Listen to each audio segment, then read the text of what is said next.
ഈശോ മിശിഹായ്ക്ക് സ്തുതിയായിരിക്കട്ടെ. നോമ്പുകാല വിചാരണയിലേക്ക് സ്വാഗതം.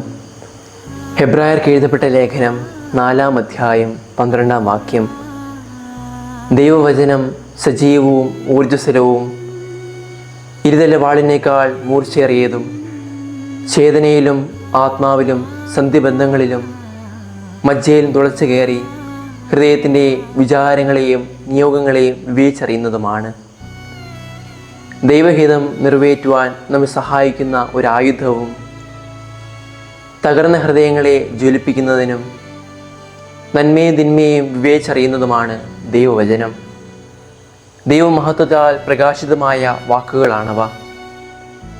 വചനമാംസമായി ഈശോ ഭൂമിയിൽ അവതരിച്ചു. പരീക്ഷണങ്ങളെ ദൈവവചനത്തിലൂടെ നേരിടുകയും ദൈവവചനം പ്രഘോഷിച്ചും അനേകം പേരെ മാനസാന്തരപ്പെടുത്തുകയും സുഖപ്പെടുത്തുകയും ചെയ്തിട്ട് കുരിശുമരണത്തോളം അവൻ വചനത്തിന് അനുസരണമുള്ളവനായി ജീവിച്ചു. വചനം ഗ്രഹിക്കുക മാത്രം ചെയ്യാതെ അതിനനുസരിച്ച് പ്രവർത്തിക്കുവാനും ഈ നോമ്പുകാലം നമ്മെ സഹായിക്കട്ടെ. ദൈവം നമ്മെ സമൃദ്ധമായി അനുഗ്രഹിക്കട്ടെ.